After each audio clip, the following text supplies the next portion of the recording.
A nossa meditação nesta noite, João 1, 29. Quero trabalhar com vocês nesta noite o tema, que é uma pergunta: que farei de bom para ter a vida eterna? Que farei de bom para ter a vida eterna? João capítulo 1, versículo 29, o texto diz assim: no dia seguinte, João viu a Jesus que vinha para ele e disse: eis o Cordeiro de Deus que tira o pecado do mundo. Amém? Feche seus olhos, vamos orar.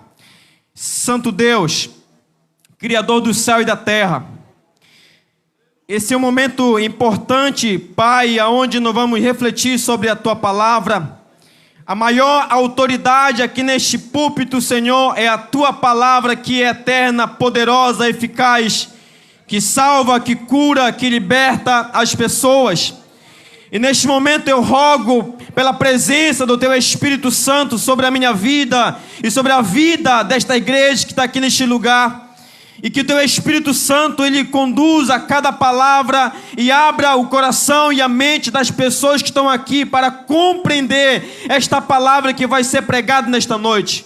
Jesus Cristo, que o Senhor opere neste lugar, Senhor, salvando vidas, é o desejo do nosso coração nesta noite. Eu te agradeço e te louvo em nome de Jesus, amém e amém, Senhor. Louvado seja Deus.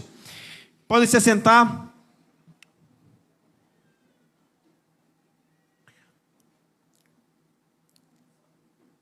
Quero aqui agradecer a Deus pela oportunidade.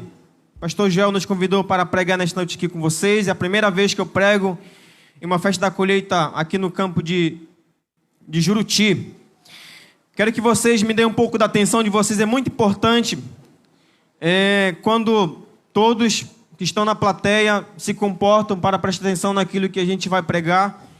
Porque nós fazemos um exercício muito grande daqui. Quando vocês começam a se movimentar muito, começa a ficar meio perdido aqui no nosso argumento.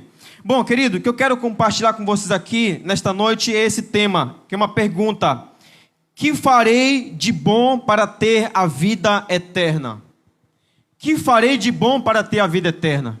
Se faça essa pergunta a você mesmo neste momento: que farei de bom para ter a vida eterna? Quando nós olhamos para a Bíblia Sagrada, quando nós vamos à Bíblia Sagrada, nós encontramos dois textos na Bíblia que as pessoas fazem a mesma pergunta. Em Mateus capítulo 19, versículo 16, o jovem rico, ele chega até Jesus e pergunta a Jesus: mestre, que farei de bom para ter a vida eterna?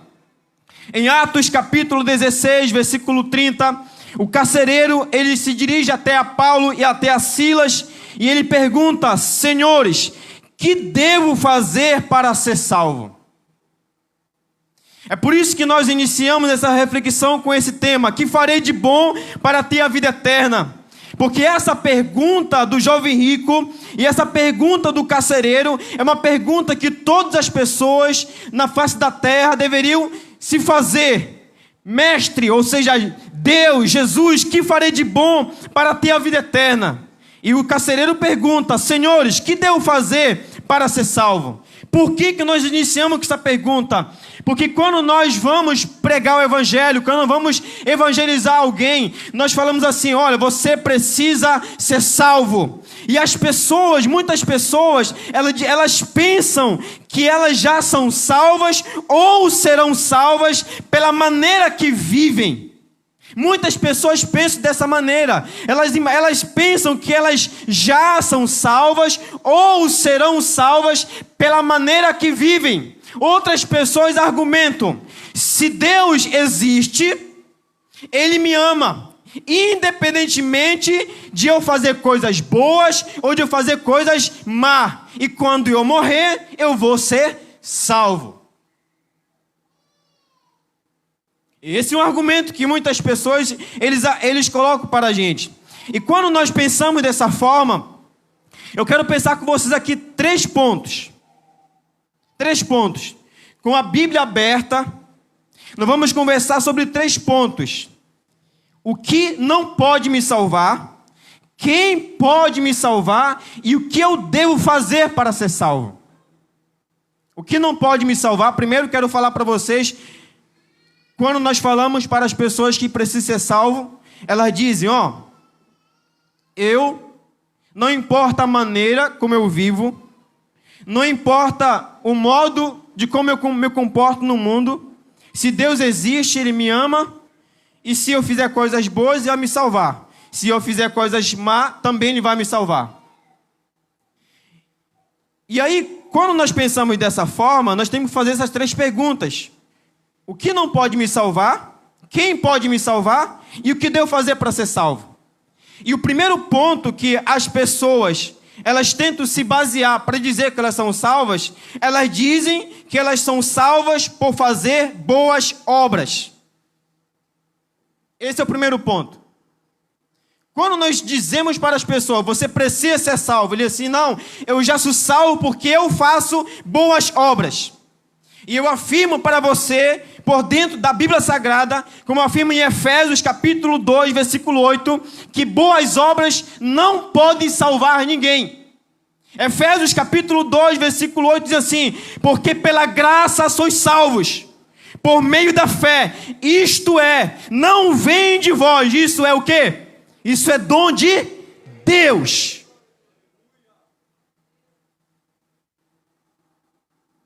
As obras que nós fazemos não podem nos salvar.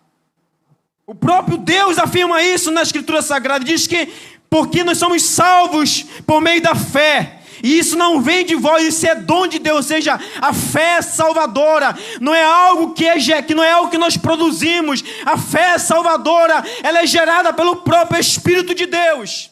Romanos capítulo 10 vai dizer que a fé vem pelo ouvir a palavra de Deus, e a palavra de Deus fala sobre Jesus Cristo. E o próprio João diz que o ministério do Espírito Santo de Deus é nos convencer do pecado, da justiça e do juízo. Quando nós ouvimos a palavra de Deus, ela entra no nosso coração, na nossa mente, e aqui acontece chamado de metanoia, a mudança de mente. Ele gera fé salvadora, e essa fé salvadora, ela diz sim para a graça de Jesus. Então as obras que você faz não podem salvar você. Em segundo lugar, muitas pessoas afirmam que, por guardar a lei, os 10 mandamentos, elas são salvas por guardar a lei. Romanos capítulo 3, versículo 20, vai dizer assim, por isso, nenhuma carne será justificada diante dele pelas obras da lei. Porque pela lei vem o conhecimento do pecado. A função da lei de Deus não é nos salvar. Pastor, mas você está dizendo para nós que nós somos um povo adventista da promessa, que nós observamos o sábado, nós somos abstinentes, nós guardamos os 10 mandamentos. Mas eu quero dizer para você que se você guardar somente os 10 mandamentos e você não entregar a sua vida a Jesus Cristo, você vai para o inferno.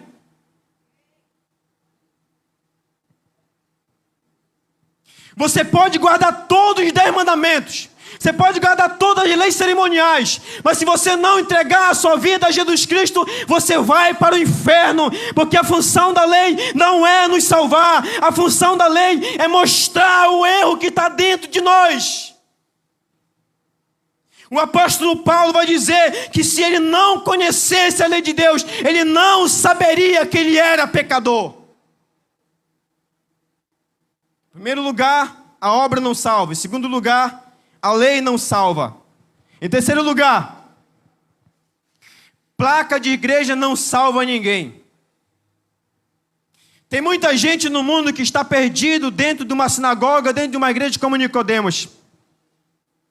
Tem muita gente que pensa que só pelo fato de estar inserido dentro de uma denominação, só pelo fato de congregar, ele pensa que ele já está seguro, que ele já está salvo, mas ele nunca entregou a vida a Jesus, ele está perdido no meio da igreja. Quando Jesus falou com Nicodemos em João capítulo 3, versículo 3, versículo 5, Jesus declarou a Nicodemos: digo-lhe a verdade, ninguém pode ver o reino de Deus se não nascer de novo. Digo-lhe a verdade, ninguém pode entrar no reino de Deus se não nascer da água e do Espírito Santo de Deus.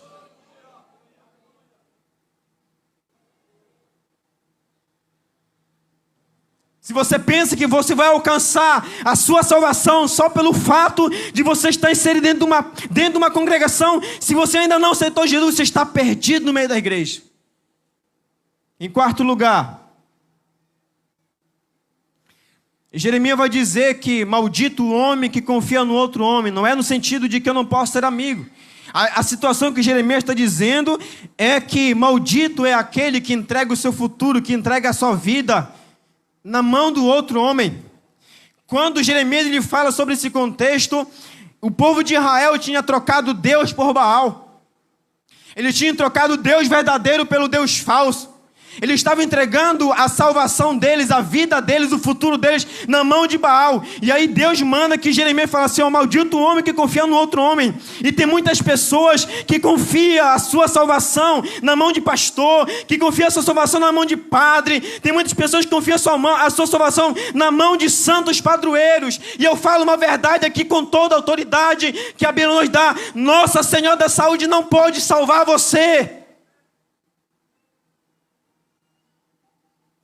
A Bíblia Sagrada vai dizer que esses santos padroeiros, eles têm boca, mas não falam, têm ouvidos, mas não ouvem, têm olhos, mas não enxergam. Eles não podem salvar ninguém. Ou seja, porque em 2 Timóteo capítulo 2, versículo 5 vai dizer: porque há um só Deus, um só mediador entre Deus e os homens. Se chama Jesus Cristo, homem.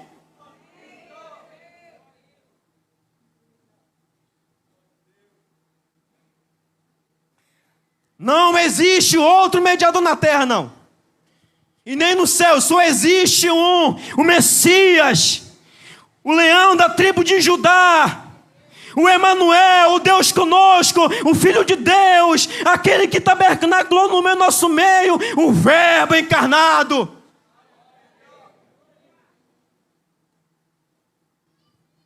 Aquele que é, aquele que era e aquele que há de vir, o Senhor dos senhores, o Rei dos reis, ele se chama Jesus Cristo. Pastor não pode salvar você, irmão. Santos, padroeiros, Buda, Maomé, Confúcio, não pode salvar você. Obras, guardar lei, placa de igreja, pastor, padre, santo padroeiro não pode salvar você. Outro ponto. Muitas pessoas, elas acham que elas podem ser salvas pelas suas riquezas, pela posição social que exerce na sociedade, pela fama ou pelo poder. O Salmo 49, verso 7 vai dizer aqui, ó: homem algum pode redimir seu irmão ou pagar a Deus o preço de sua vida, pois o resgate de uma vida não tem preço, não há pagamento que o livre. Não há pagamento que o livre. E quando nós seguimos nesse mesmo passo, nós admitimos uma outra tese aqui que muitas pessoas afirmam. Certa vez eu cheguei com um senhor, ele falou assim, eu falei para ele, ó, você precisa aceitar Jesus Cristo. Ele disse assim: pastor, quando eu nasci, eu já aceitei Jesus. E eu vou dizer uma verdade muito clara a você aqui, ó. Se tem filho de pastor aqui, se tem filho de presbítero, se tem filho de diácono aqui, se tem filho de diaconisa que ainda não aceitou Jesus, é hoje a oportunidade de você aceitar Jesus Cristo, porque você não é salvo por você nascer dentro de um lar cristão.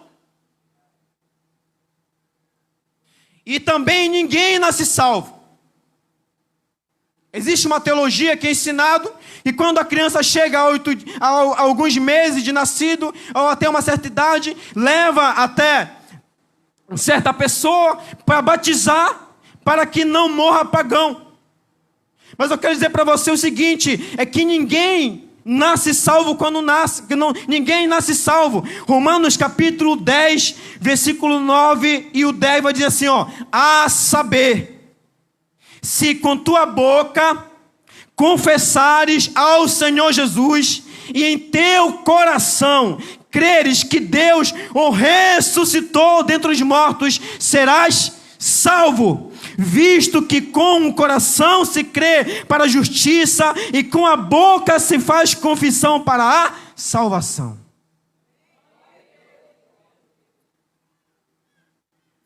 Eu fiz uma pesquisa e eu descobri que o primeiro órgão nosso criado dentro do ventre da nossa mãe é o coração. Primeiro órgão, vida.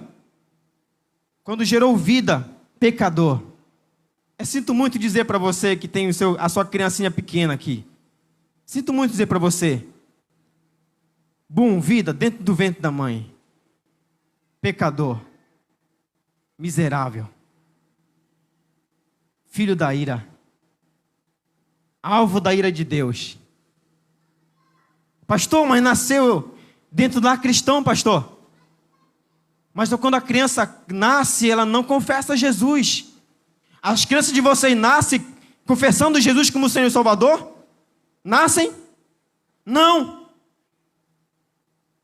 Certo dia minha esposa ficou brava comigo e falou assim, se a minha filha, quando ela crescer, se ela não confessar Jesus, sinto muito. Porque ela ainda não é salva ainda. Ela não tem noção de que ela é pecadora. Mas pela justiça de Deus ela é pecadora. Existe uma sentença sobre ela chamada morte. Então ninguém nasce salvo. A pessoa diz assim, pastor, eu nasci nessa, eu vou morrer nessa. Se você não aceitar Jesus, você vai morrer mesmo. E não só a morte física, você vai morrer também a morte eterna. Porque nós precisamos, o texto vai dizer, que nós precisamos confessar com a nossa boca que Jesus é Senhor e crer no coração para a justiça e a gente vai ser salvo. E a gente caminha aqui dizendo uma outra verdade. Batismo na água e com água não salva.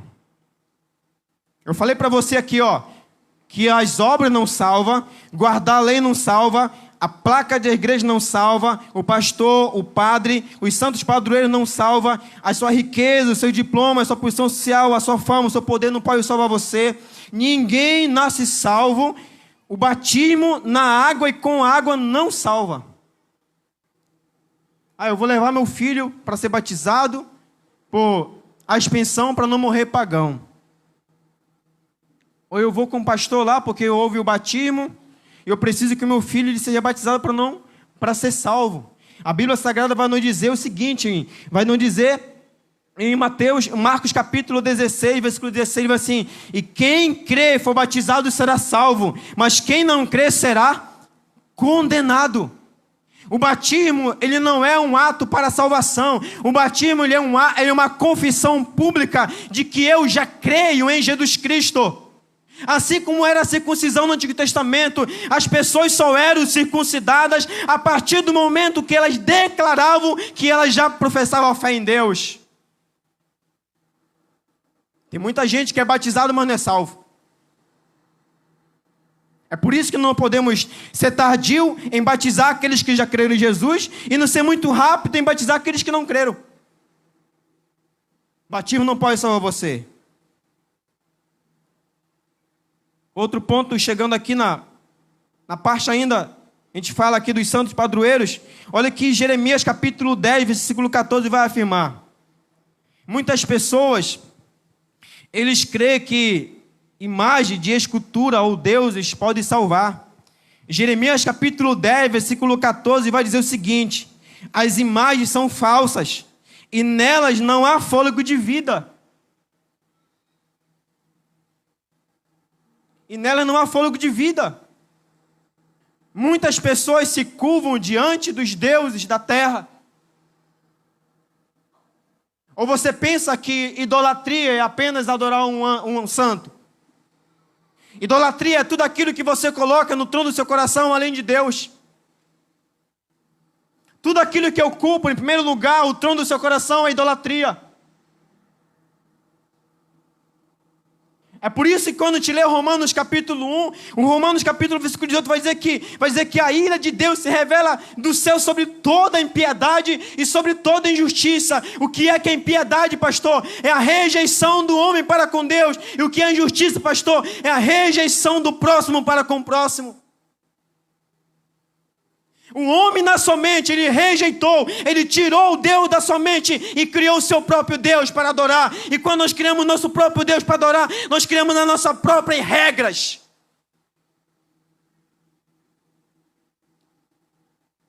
As imagens não podem nos salvar. E diante desse ponto das imagens, tem pessoas ainda que eles pensam que eles podem também alcançar a salvação por meio da feitiçaria. Você pode estar pensando assim, o pastor está falando besteira aí. Aqui em Juruti não existe negócio de feitiçaria, não. Tem pessoas que acham que vai alcançar a salvação por fazer despacho, encruzilhada. Tem pessoas que acham que vai alcançar a salvação por entregar o próprio filho para o maligno. Pessoas que fazem pacto com o diabo.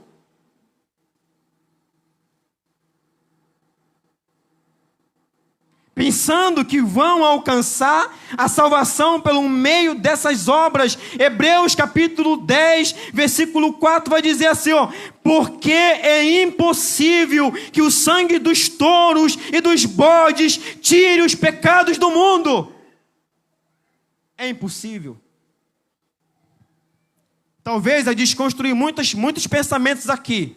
Talvez você chegou aqui, não, eu já estou seguro porque eu faço boas obras, eu já estou seguro porque eu obedeço a lei na íntegra, eu já estou seguro porque eu estou dentro de uma igreja, eu já estou seguro porque eu adoro ali, eu confio no padre, eu confio nos padroeiros, eu confio na minha riqueza, eu entendi que quando eu nasci, eu já nasci salvo, eu entendi porque eu fui batizado, mas não aceitar Jesus, já estou seguro, eu estou seguro porque eu adoro uma imagem. Você não está salvo se a sua fé está nesses pontos. E os dois últimos lugares aqui: nascer em um lar cristão não salva. Você pode ser o melhor pai, você pode ser o melhor profissional, você pode ser o melhor vizinho, você pode não fazer nada de errado, mas você não é salvo por causa dessas coisas. Em Romanos capítulo 3, versículo 23, assim: porque todos pecaram e destituídos estão da glória de Deus. Paulo não está dizendo que só alguns pecaram, assim, todos pecaram. Todos pecaram. E aqui a gente pensa uma verdade importante, que tem muitas pessoas que acham que ela se torna pecadora a partir do momento que ela comete um pecado. Mas na verdade não, nós somos pecadores por natureza. É por isso que nós cometemos pecados. E aí, fechando esse bloco aqui, cito o último ponto que as pessoas tentam que podem alcançar a salvação. Tem muitas pessoas, irmãos, que pensam que podem alcançar a salvação só pelo fato de entregar o seu dízimo e a sua oferta. Vou entregar meu dízimo e oferta para a igreja, não vou congregar, não vou aceitar Jesus. Não quero papo com a igreja, não quero papo com base, não quero papo com pastor. Quando Jesus chegar, voltar dos altos céus, Ele vai me retribuir segundo aquilo que eu contribuí para o reino dEle. Mas os dízimos e as ofertas não vão poder salvar você. Quando nós chegamos nesse ponto, queridos, nós precisamos fazer uma outra pergunta aqui. Pastor, por que eu preciso ser salvo? Agora você entende que o que não pode salvar você. Você pode estar fazendo uma outra pergunta. Pastor, eu preciso ser salvo de quê, pastor? Você sabe do que você precisa ser salvo? Do que você precisa ser salvo? Eu preciso ser salvo. De que, pastor, eu preciso ser salvo? A resposta é: você precisa ser salvo da morte eterna, que é o salário do pecado. Uma vez que compreendemos o que não pode nos salvar, e compreendemos que somos pecadores e que sobre nós existe um ato de Deus, nós precisamos compreender alguns pontos. Primeiro, qual é a minha condição diante de Deus? Eu quero que você pense comigo aqui, ó. Uma vez que você entende agora o que não pode salvar você, e agora você entende que você é pecador, qual é a sua condição diante de Deus? Olha que interessante, ó.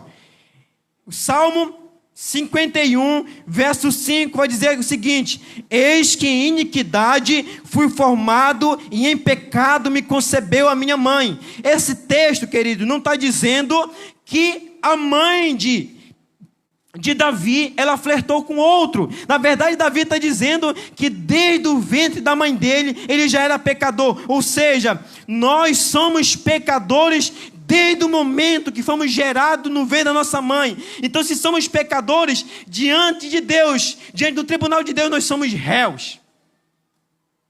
Essa é uma verdade inquestionável.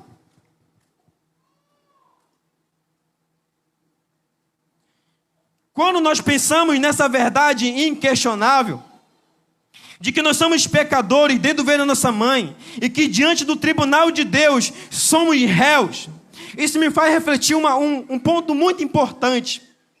Sabe, tem pessoas que chegam na sua casa à noite, ele coloca a sua cabeça no travesseiro, ou ele vai deitar na sua rede, ele não pensa sobre a vida, sobre a salvação, sobre a vida eterna. Ele está pensando no trabalho de amanhã, o que ele vai fazer. Mas você precisa chegar na sua casa hoje. E se você não entregar a sua vida a Jesus, você precisa pensar um ponto importante. E se amanhã eu não amanhecer mais com vida? E se à noite Deus tirar o meu fôlego de vida, será que no dia do juízo final eu serei chamado por Deus: vinde bendito do meu Pai, ou apartai-vos de mim, malditos? Pense nisso. Você sabe o dia que você vai morrer? Você sabe? Você sabe o dia que você vai morrer? Você sabe o dia e a hora que Jesus vai voltar? Você não sabe, eu não sei. É por isso que nós devemos se preocupar com a nossa salvação. Porque diante do Senhor, nós somos pecadores e nós somos réus no seu tribunal. Em segundo lugar, qual é a minha condição, pastor? De réu e de pecador. Nós somos passivos, irmãos, da morte espiritual, da morte física e da morte eterna. Romanos capítulo 5, versículo 12 diz assim: portanto, como por um só homem entrou o pecado no mundo, e pelo pecado a morte, assim também a morte passou a todos os homens, e por isso todos pecaram. Todos pecaram. Observe o que eu falo aqui, ó. Se você estiver morto espiritualmente, e você chegar morto espiritualmente na morte física, o que só resta para você é a morte eterna. Mas se você entregar a sua vida a Jesus Cristo, e você sair da morte espiritual, e você chegar à morte física, a Bíblia Sagrada vai dizer que mesmo que você morra, mas você viverá. Porque Jesus afirmou em João capítulo 11, eu sou a ressurreição e a vida.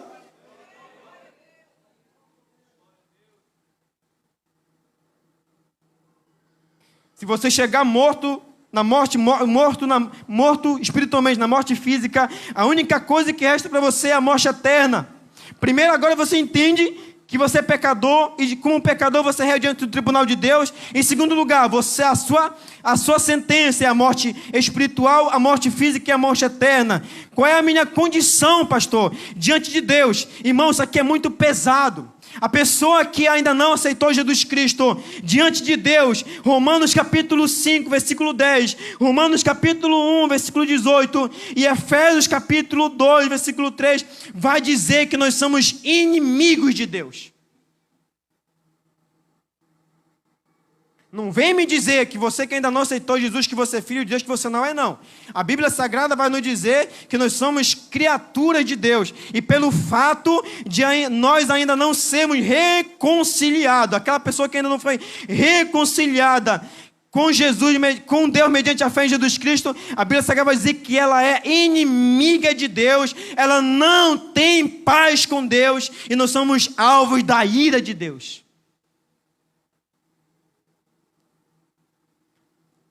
Pastor, mas você vai chegar no final dessa mensagem, você vai dizer que Deus ama a gente. Sim, eu vou dizer isso para você. Mas primeiro tem que dizer para você qual é a sua condição diante do Senhor. Se você ainda não aceitou Jesus, você é inimigo de Deus, você não tem paz com Deus e você é alvo da ira de Deus. E em quarto lugar, você pode dizer assim, eu vou ser salvo porque eu sou bom moralmente. Romanos capítulo 7, versículo 18, Paulo vai dizer o seguinte, olha que Paulo vai dizer, porque eu sei que em mim, isto é, na minha carne, não habita bem algum. Se você dizer para mim assim, pastor, eu não peco, você é mentiroso, porque a Bíblia Sagrada diz que todo aquele que diz que não tem pecado é mentiroso. Eu mesmo, como pastor, eu às vezes me pego pensando besteira. Eu às vezes me pego pensando maldade, desejando, cobiçando, até mesmo falando mal das pessoas, porque não somos bons. A nossa natureza é uma natureza caída. Nós não fazemos mais coisas terríveis, porque um dia nós fomos salvos por Jesus Cristo. O Espírito Santo de Deus passou a habitar dentro de nós, e Ele freia a maldade dentro de nós. Mas os nossos pés, as nossas mãos, os nossos olhos, a nossa mente, ela camba, ela vai para a direção para o mal, porque nós somos maus. A Bíblia Sagrada vai dizer que se os nossos olhos, se tiver luz nos nossos olhos, ela refletirá em todo o nosso corpo essa luz. Mas se os nossos olhos tiver coisa das trevas, também refletirá treva no nosso corpo. Então, queridos, diante de Deus, primeira coisa, com essa condição, você é pecador e você é réu. Em segundo lugar, você tem uma sentença sobre você, que é a morte espiritual, a morte física e a morte eterna. Em terceiro lugar, com essa condição, você é inimigo de Deus, você não tem paz com Deus e você é alvo da ira de Deus. E em quarto lugar, no seu estado moral, você não é bom. Você não é bom. E diante disso, a gente pula para um último ponto aqui. Quando nós olhamos para esse último ponto, que nós entendemos agora o que não pode salvar a gente e qual é a nossa condição, aí eu venho dar uma boa notícia para vocês. Eu, sem dúvida nenhuma, eu creio que quando Paulo ele entendeu essa verdade, essa verdade inquestionável de quem não pode salvar a gente, de quem somos. Paulo, em Romanos capítulo 7, versículo 24, para mim, Romanos capítulo 7, versículo 24, para mim, Paulo, ele dá um grito de socorro, ele dá um grito de desespero. E Paulo fala assim, miserável homem que sou, quem me livrará do corpo dessa morte?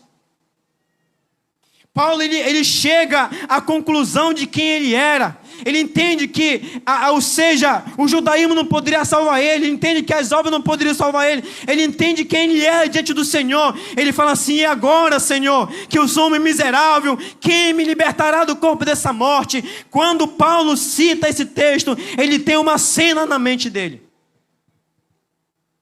E eu vou explicar essa cena que Paulo ele tem na mente dele para você poder entender por que Paulo fala esse texto. Todas as vezes que o exército romano ele ia para a batalha, que ele não conseguiu matar todos os soldados inimigos, que ficava ali alguns soldados inimigos no campo de batalha. Sabe o que o exército romano fazia? Ele pegava o soldado inimigo que estava vivo no campo de batalha, ele pegava um outro soldado morto e eles acorrentavam na costa do soldado vivo.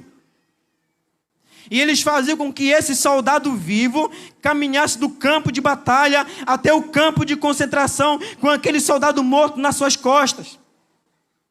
Quando chegaram no campo de concentração, eles ateavam corrente nos pés e nas mãos desse soldado inimigo. E aí quando Paulo fala assim, miserável homem que sou, ele está se colocando no lugar daquele soldado inimigo, que está acorrentado ali, que não pode se salvar sozinho. E quando ele diz assim, quem me livrará do corpo dessa morte? Ele está dizendo que o pecado que está sobre ele é a morte, que vai matar ele não pode se salvar sozinho. Entenda isso. Toda pessoa que ainda não aceitou Jesus Cristo é uma pessoa miserável. Quando nós lemos Colossenses capítulo 3, versículo 13, o texto de Paulo vai dizer assim, que Cristo se fez maldição por nós. Nós éramos malditos. A lei nos condenava, debaixo da lei nós éramos malditos, mas Jesus Cristo, Ele se fez maldição por nós, Ele levou na cruz do Calvário aquilo que nós estávamos sujeitos a receber no nosso corpo. É por isso que a Bíblia Sagrada vai dizer que Ele se fez pecado no nosso lugar. E quando nós olhamos para esse texto que Paulo fala que ele é um homem miserável, eu me lembro das palavras de Paulo em Romanos capítulo 1, versículo 16. Pastor, uma vez que o Senhor falou o que não pode salvar a gente, uma vez que eu entendi agora qual é a minha condição, qual é a minha esperança agora, pastor, e eu te digo agora neste momento, Romanos capítulo 1, versículo 16 vai dizer, Paulo vai dizer assim, eu não me envergonho do Evangelho, porque o Evangelho é o poder de Deus para a salvação de toda aquele que nele crê, tanto do judeu, também do grego. Quando Paulo fala esse texto, ele está falando que Jesus é o poder de Deus. Irmãos, Paulo é muito enfático, porque quando Paulo escreve a carta em Romanos, Roma é o poder da época. E Paulo está escrevendo uma carta para os romanos, porque ele quer ir para a Espanha pregar o Evangelho. Ele perguntou assim, Paulo, de quem você vai falar? E Paulo falou assim, olha, eu vou falar de Jesus de Nazaré. Olha que interessante, para os judeus, Paulo vai dizer de Coríntios que Jesus se tornou uma pedra de tropeço. E para os gentios, ele vai dizer que vai se tornar escândalo. Por quê, pastor? Porque Paulo vai dizer assim, olha, você Roma é o poder, você diz quem morre e quem vive, você dita as regras. E aí Paulo vai apresentar um Jesus para Roma, assim, olha, esse Jesus que eu estou apresentando para você, é um Jesus que nasceu de uma menina de 15 anos, dentro de um chiqueiro de carneiro. Deus, ele caminhou, ele cortou madeira, ele foi um carpinteiro, ele correu como um cada um de nós, aí ele morreu na cruz, aos 33 anos de idade, mas depois citou, aí ele vai dizer assim, Paulo, isso é loucura, nós somos do poder da época, Paulo, você está apresentando para nós um menino, Jesus de Nazaré, ela é conquistada por nós. E aí Paulo vai dizer, não, eu não me envergonho do Evangelho, porque o Evangelho ele é o poder de Deus para a salvação de todo aquele que nele crê. E quando nós pensamos nesse poder de Deus, e aí nós vemos para João 3,16, João 3,16 vai dizer assim, porque Deus amou o mundo de tal maneira que deu o seu único Filho unigênito, para que todo aquele que nele crê não pereça, mas tenha a vida eterna. Aí eu quero dizer para você como é que Deus ama você. E eu quero ilustrar aqui para você como é que Deus ama você. Oséias capítulo 3. Deus diz assim, Oséias, vai lá e casa-se com uma prostituta. Oséias representa Deus. E a prostituta representa o povo de Israel. Oséias vai lá e se casa com a prostituta. Faz um filho. Pouco tempo depois, ela dá irmão ao menino, volta para a prostituição. Faz o segundo filho. Abandona o filho e volta para a prostituição. Vai o terceiro filho, abandona o filho e volta para a prostituição. Oséias, pastor de Israel, todos os dias na praça pública pregando a salvação para as pessoas. Observe o que eu falo aqui para você aqui, ó. Ouve o que eu falo para você aqui. Oséias representa Deus. E a mulher de Oséias representa o povo de Israel. Isso nós chamamos de prostituição espiritual. Todas as vezes que nós abandonamos a Deus. Nós se comportamos como a mulher de Oséias. Mesmo a mulher de Oséias sendo infiel a ele. Oséias nunca deixou de amar a sua esposa. Oséias nunca falou mal da sua esposa. E a Bíblia Sagrada mandou dizer que fomos nós que ofendemos a Deus, fomos nós que abandonamos a Deus, fomos nós que se afastamos dele, mas é ele que vem ao nosso encontro e diz assim: Deus amou o mundo. Quando nos olhamos para o contexto judaico, no casamento do contexto judaico, as primeiras pessoas que amavam a noiva eram os pais. Observe o que diz o João 3,16, porque Deus amou o mundo. Pare bem aí, porque Deus amou o mundo. Essa palavra mundo aqui não é palavra mundo de cosmo, é palavra mundo de humanidade, de pessoas. Observe o que eu falo aqui, as primeiras pessoas que amavam a noiva no contexto judaico eram os pais e as mães.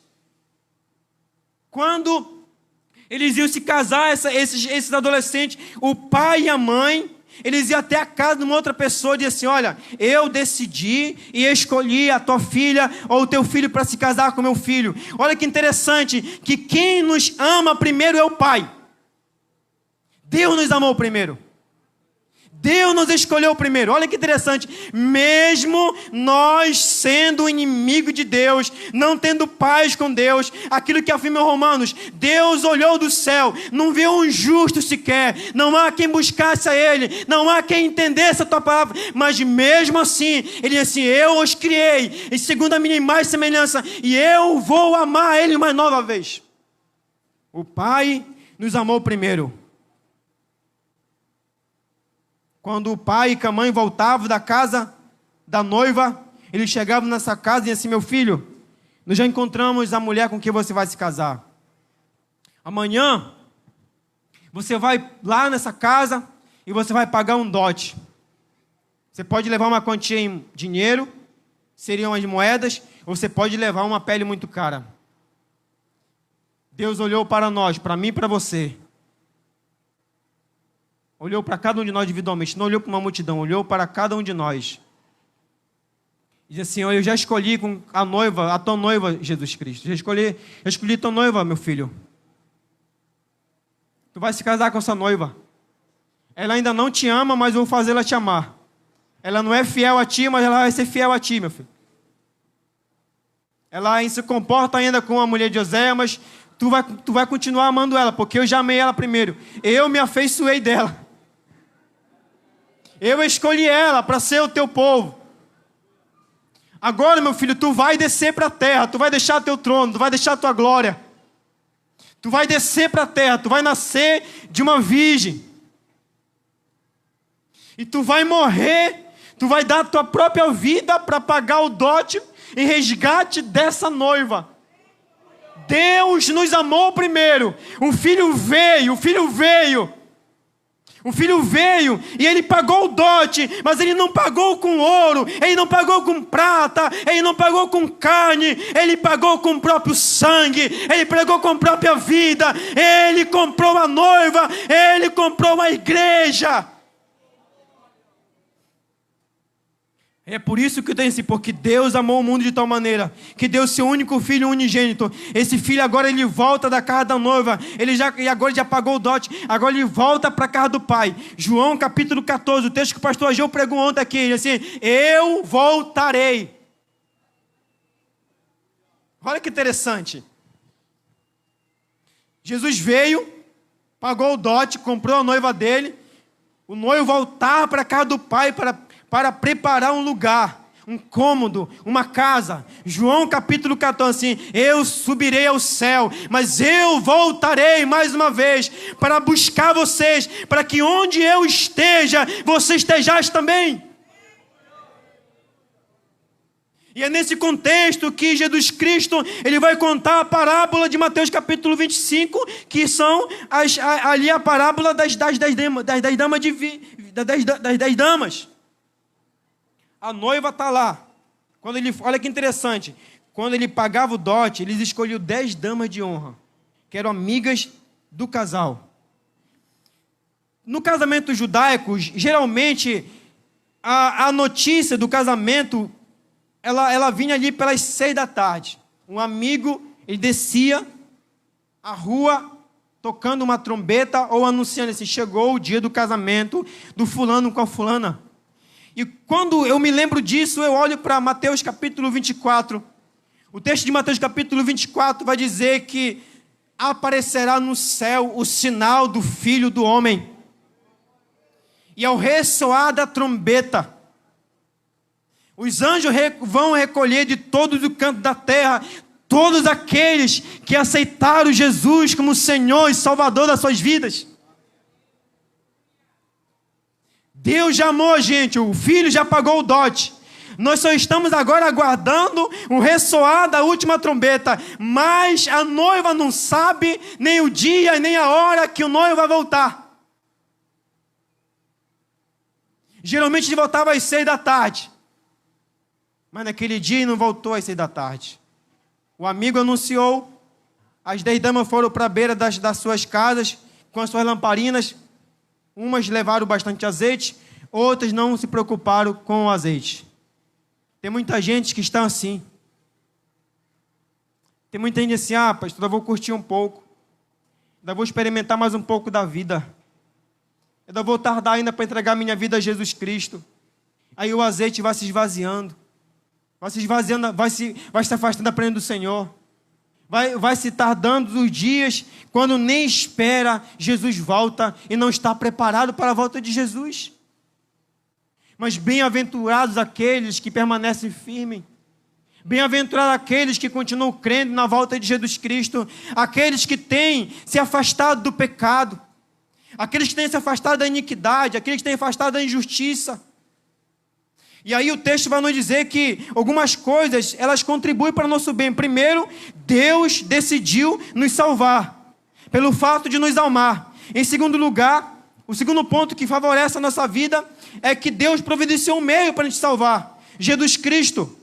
Jesus Cristo é nosso Salvador. Em terceiro lugar, ele vai dizer que para a gente ser salvo, agora toda pessoa, ela pode ser salva por meio de Jesus Cristo. E aí Atos capítulo 4, versículo 2 vai dizer assim, a salvação só pode ser conseguida por meio dele, pois não há no mundo inteiro, nem no outro, que um outro Deus que tenha dado aos seres humanos, por meio do qual podemos ser salvos. João capítulo 11, versículo 25, disse-lhe Jesus, eu sou a ressurreição e a vida, aquele que crê em mim, ainda que morra, viverá. João capítulo 3, versículo 17 e 18. Portanto, Deus enviou o seu Filho ao mundo, não para condenar o mundo, mas para que o mundo fosse salvo por meio dele. Quem crê não é condenado, mas quem não crê já está condenado, porque não acreditou no nome do Filho unigênito de Deus. E aí eu finalizo aqui com o texto que nós lemos, João 1, 29. Eu acho muito fantástico esse texto. É um versículo pequeno, mas eu acho fantástico esse texto. Você pode dizer, pastor, e agora? O que devo fazer para ser salvo? João capítulo 1, versículo 29, assim, João Batista vai dizer assim, eis o Cordeiro de Deus que tira o pecado do mundo. Olha que interessante, porque dentro desse texto existe um verbo. O verbo que aparece aí, o verbo tira ou tirar. Esse verbo ele tem 2 significados. A gente volta à cena que Paulo tem de Romanos 7, 24.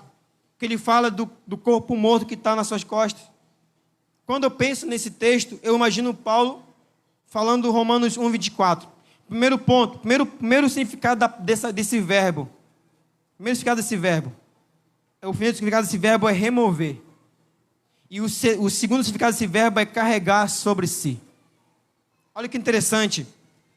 Jesus Cristo, quando ele morreu na cruz do Calvário, ele removeu a sentença que estava sobre nós.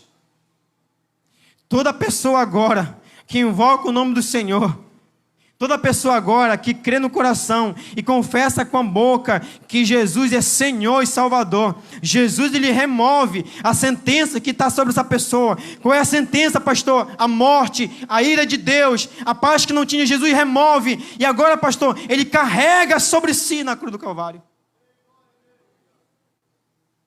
Jesus foi sobre cada um de nós. Ele foi lá, ele removeu a sentença. E ele carrega sobre si na cruz do Calvário. É por isso que quando ele está na cruz do Calvário, ele olha para o céu. Ele diz assim: Lama, lama, sabactane. Deus, Deus meu, por que tu me abandonaste? Não é que Deus abandona ele, mas ele olha para o céu. Ele olha para as pessoas e diz assim: Pai, Pai, a ti eu entrego o meu espírito. E está tudo agora consumado. Agora todas as pessoas que creem em mim, todas as pessoas que vieram ao meu encontro, todas as pessoas terão a vida eterna.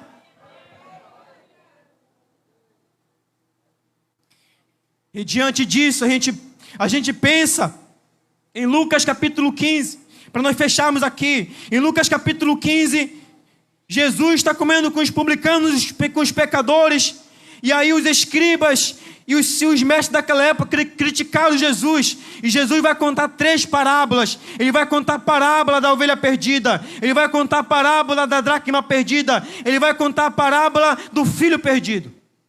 Observe o que eu vou falar para você aqui. A gente já vai terminar aqui, ó. Olha como é que Deus ama a gente.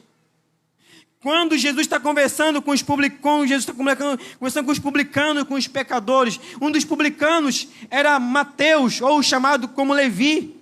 Era um homem que não era aceito pela sociedade. Ele tinha uma escolta para andar no meio da sociedade. Ele era uma pessoa desvalorizada. Mas aí, Jesus ele vai em encontro dessas pessoas. E aí os escribas e os fariseus, que eram os religiosos da época, que eram aquelas pessoas para levar essas pessoas até Jesus, eles criticaram Jesus. E aí, como diz o pastor Lima, Jesus deu uma embaixo da bexiga dele assim. Ele falou assim, olha,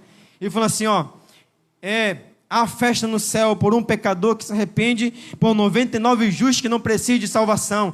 Jesus lhe conta essa parábola da ovelha perdida. Jesus fala assim: se existisse uma única pessoa no mundo, eu morreria por ela, porque eu amo ela.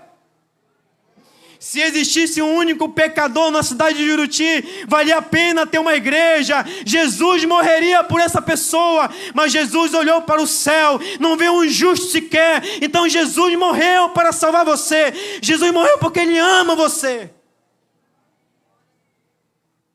Você era uma ovelha perdida. Você era uma ovelha perdida que estava no mundo sem pastor. Como afirma em Mateus capítulo 10. Você não tinha direção na sua vida. Você andava uma ovelha desgarrada pelo mundo. Mas um dia, Jesus Cristo olhou para você e disse assim: eu amo aquela pessoa e eu vou buscar a minha ovelha novamente para o meu aprisco. Talvez nesta noite Jesus está chamando nesta noite pessoas que saíram do aprisco, estão muito tempo fora do aprisco, estão muito tempo sem o pastor supremo Jesus Cristo. Jesus te chama esta noite para voltar para o aprisco.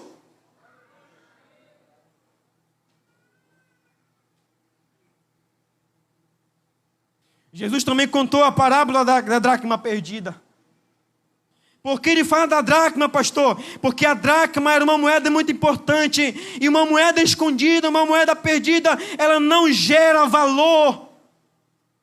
Você também pode ser uma dracma que está perdida, que está escondida. E Jesus diz assim: olha, você tem muito valor. Você tem muito valor. Eu preciso salvar você. Eu preciso que eu resgatar você, para você gerar outros valores. Eu preciso que você gere mais valores. E aí Jesus conta a parábola do filho perdido.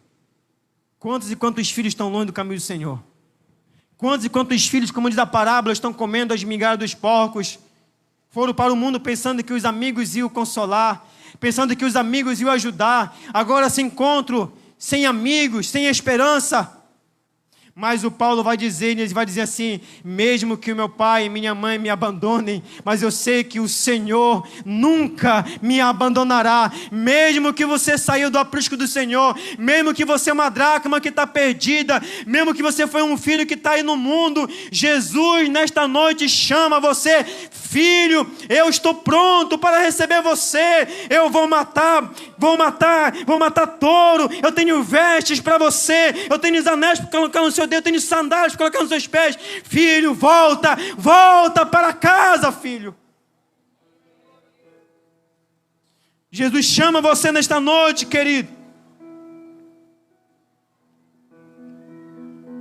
A Bíblia Sagrada vai nos dizer o seguinte. Ele vai nos dizer o seguinte aqui, ó.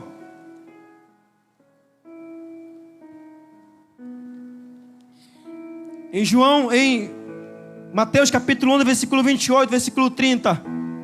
Jesus vai dizer assim, ó. Vinde a mim. Olha que interessante, ó. Olha o chamado de Jesus para você aqui, ó. Eu sei que essa palavra de Jesus é Jesus falando com você. Abra seu coração agora. Olha o que Jesus está falando para você, ó. Filho, você que está perdido. Você é ovelha perdida. Você é dracma perdida. Você é filho perdido. Olha o que Jesus está falando para você, ó. Vinde a mim. Vinde a mim. Todos os que estáis cansados e oprimidos, e eu vos aliviarei. Tomai sobre vós o meu jugo, e aprendei de mim, que sou manso e humilde de coração, e encontrarei descanso para as vossas almas. Fique em pé em nome de Jesus.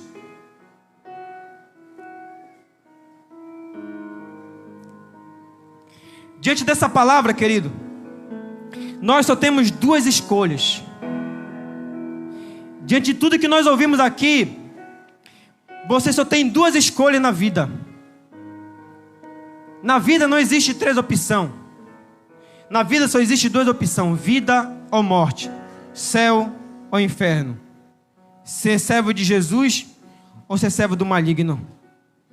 E nesta noite, diante dessa palavra que você ouviu, você só tem duas escolhas. A primeira escolha que você pode fazer é crer em Jesus Cristo e ser liberto, ter seus pecados perdoados, ter o seu nome escrito no livro da vida, ser chamado filho, herdeiro e co-herdeiro de Jesus Cristo. Em segundo lugar, você pode escolher a segunda opção: rejeitar Jesus e morrer e esperar o julgamento final para ser queimado pelo fogo consumidor e devorador, para nunca mais existir. Da mesma forma que Jesus falou para a multidão: vinde a mim, segue-me, negue-se a si mesmo, tome a sua cruz e siga-me. Diante disso, quero te fazer um convite aqui. Você que está há muito tempo afastado do caminho do Senhor, você que já cantou, você que já pregou, você que já serviu a Deus na igreja, tem um louvor que diz assim: que saudade, que saudade. Será que o seu coração não sente saudade da presença de Deus? Será que o seu coração não queima mais pela presença de Deus? Será que o seu coração não almeja mais viver as glórias de Deus, viver o mover de Deus na sua vida? Será que não cai mais umas lágrimas do seu coração? Jesus está falando assim: olha, vem a mim de novo, meu filho, vem a mim. Vem a mim. Eu estou aqui hoje para salvar você. Quem é a primeira pessoa nesta noite que quer se reconciliar com Jesus? Quem é a primeira pessoa? Pode vir. Pode vir.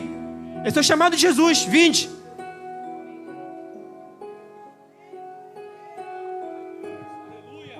Pode vir, irmãos. Quem mais? Quem mais aí? Duas pessoas aqui. Pode vir. Pode vir, querido. Sem medo.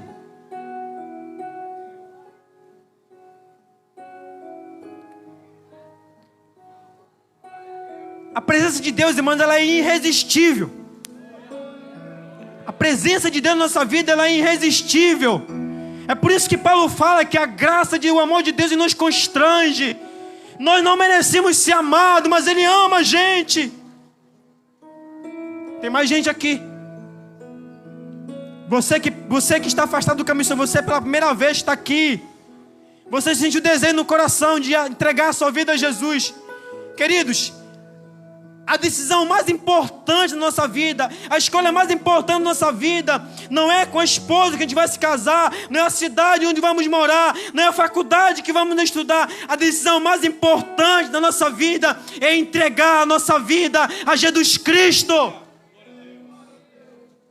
Tem mais alguém aqui? Pode vir, irmãos. Ainda há espaço. Ainda há espaço para você. Se não tem mais ninguém, eu quero chamar aqui o pastor Ageu para orar com a gente. Vamos orar aqui para essas pessoas aqui. É festa no céu. É festa no céu, queridos.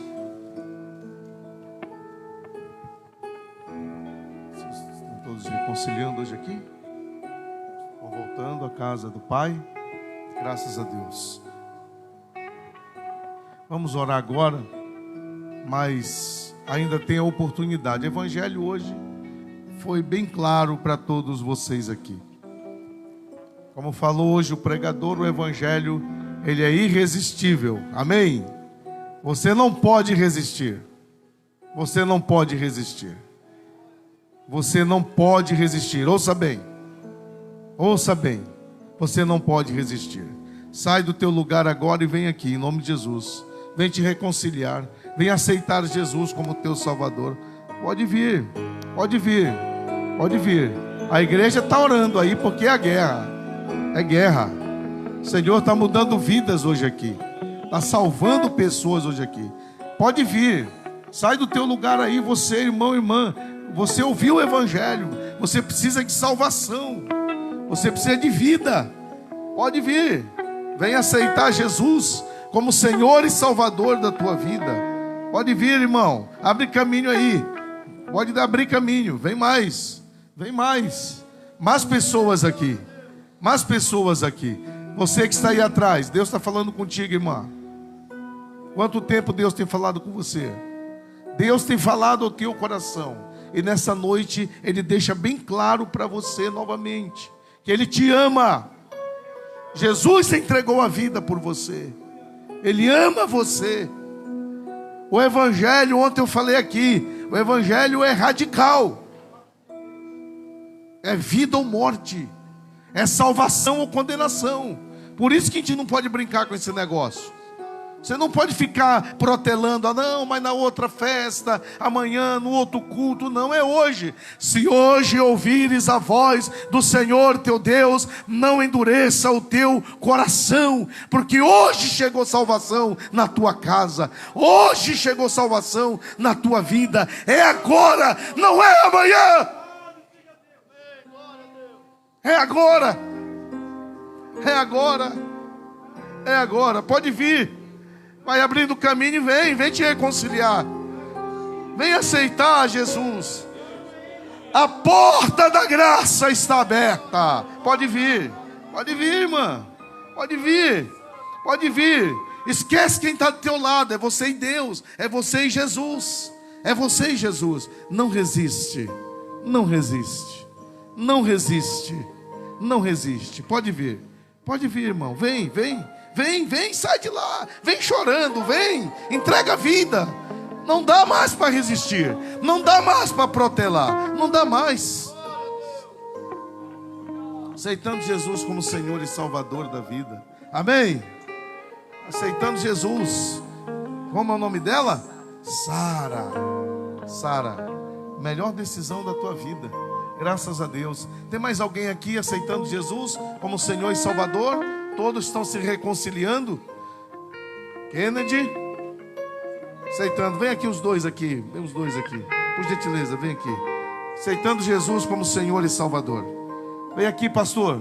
Vem aqui. Aceitando Jesus como Senhor e Salvador. Aleluia. Estão aceitando Jesus como Senhor e Salvador? Dobre o joelho para a glória de Deus. Cadê os pastores? Vem aqui, pastor. Está aqui, ó. Está tendo festa no céu. A igreja está alegre. Então começa a glorificar, irmão. Como é o nome dela? Ana Lu está confessando Jesus.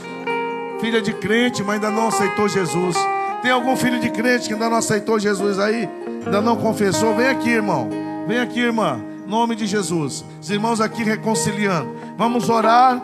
Aqui os pastores vão orar pelos que estão aceitando e confessando, e nós vamos orar pelos que estão se reconciliando, porque o Espírito Santo a partir de hoje vai entrar na mente de vocês. Amém? As ações de vocês vão ser coordenadas pelo Espírito Santo de Deus. Vocês creem nisso? Vocês querem o Espírito Santo na vida de vocês? Querem? Amém? Vocês querem o Espírito Santo na vida de vocês a partir de hoje? Para coordenar as ações de vocês? Por isso tem que ir para a igreja, tem que ler a Bíblia, tem que jejuar, tem que cantar louvores ao Senhor, porque o Senhor ama vocês, morreu por vocês. Nós vamos orar agora. Tem mais gente aí, pode vir, irmão, pode vir. Já estamos orando aqui pelos irmãos aqui na frente, mas podem vir. Os irmãos podem dobrar os seus joelhos em nome de Jesus, não diante do pastor. Eu não tenho poder nenhum. Os que puderem ajoelhar, ajoelham. Aqui é só jovem, amém, igreja? Só jovem, aleluia, graças a Deus. Vamos orar, igreja, levante a mão direita. Igreja de Juruti, igreja de Jesus, começa a orar, fecha os teus olhos. Ora por essas pessoas aqui. Senhor meu Deus, Pai querido, esses aqui também são filhos de Abraão. O Senhor Jesus morreu por eles. Por isso Jesus perdoa os pecados deles. Senhor, a Tua palavra esta noite nos diz que só há o meio, só há uma esperança. É só Jesus. Por isso Jesus perdoa os pecados. Eles estão confessando aqui. Oh Senhor, aceita esses filhos que voltam à casa do Pai, esses filhos que voltam à casa do Pai. Abraça-os, Espírito Santo, Espírito de Deus, que a partir de hoje eles possam amar a Jesus mais do que a própria vida, e eles não possam mais negar Jesus. Escreve o nome no livro da vida, e quando o Senhor Jesus voltar nas nuvens dos céus, o Senhor vai chamá-los pelo nome, vai chamá-las pelo nome, e elas dirão: eis-me aqui, e eles dirão: eis-me aqui. Senhor, foi naquela noite da colheita em Juruti que o Espírito Santo entrou na minha vida, que eu abri a minha vida para Jesus, que eu confessei os meus pecados a Jesus, e Jesus perdoou todos os meus pecados e me fez uma nova criatura, uma nova vida. A partir de hoje, uma nova história. Espírito Santo, e quando eles pensarem em retroceder, fala para eles que esse é o caminho, esse é o caminho da salvação. Por isso abençoa as famílias desses jovens, meu Deus, que hoje tomaram essa decisão importante. Por isso nós te agradecemos, Pai, em nome de Jesus. Amém. Uma salva de palmas para Jesus. Salvação maravilhosa esta noite, para a glória de Deus. Que Deus abençoe a todos. Glórias ao nome do Senhor. Bendito é esse Deus. Peço para os líderes de base, identifique essas pessoas, e é agora, tá? Agora mesmo, saia do seu lugar, procure ver onde eles moram, pegue o nome deles, faça a sua parte aí como líderes, tá? Saia do seu lugar, vai atrás deles aí, pegue o nome, endereço, tá? Eles agora estão no cuidado de vocês. Glória a Deus. Agora, irmãos, um momento especial demais, um momento muito importante dessa programação, que é a festa da colheita. Nós queremos chamar aqui na frente as pessoas que nós chamamos de frutos. São as pessoas que aceitaram a Jesus, que foram batizadas esse ano. E eu quero chamar, junto com os líderes de base, ao qual essas pessoas pertencem, que venha com essas pessoas à frente, para que a igreja conheça os nossos irmãos que foram batizados esse ano de 2023. Venha à frente nesse momento, para que nós conheçamos, para que nós entendamos que Deus, Ele salva pessoas, Ele salva vidas. Venha até a frente, venha para que a igreja conheça, para que o mundo saiba que a igreja de Juruti ainda há salvação, que Jesus salva pessoas. Venha à frente, traga a pessoa. Já chegou aqui o nosso irmão da base Meu Alvo é Cristo. Chegou aqui o nosso irmão da base Meu Alvo é Cristo. Lá vem ali também, Com Cristo Venceremos, da terceira igreja. Quem mais? Aqui, muito bem, está chegando mais gente, mais adolescentes, mais pessoas. Não importa a idade, o Senhor Deus salvou vidas, salvou pessoas. Venha à frente, venha demonstrar aqui a sua fidelidade. A jovem Maísa, o irmão está chamando a jovem Maísa, que aceitou a Jesus certamente, que está conosco. Venha cá, venha, o irmão Edilson Nunes, nosso guerreiro, para que a igreja saiba, para que o mundo saiba. Quem aceitou a Jesus agora e quiser vir à frente, inclusive nossos pré-adolescentes ali da base que aceitaram a Jesus, pode vir aqui à frente. Estão aqui, ó, estão aí por aí, os pré-adolescentes lá da base Vida Plena. Venha com o Paulo aqui, olha, já vem aqui para frente, Paulo, eles já estão vindo para cá.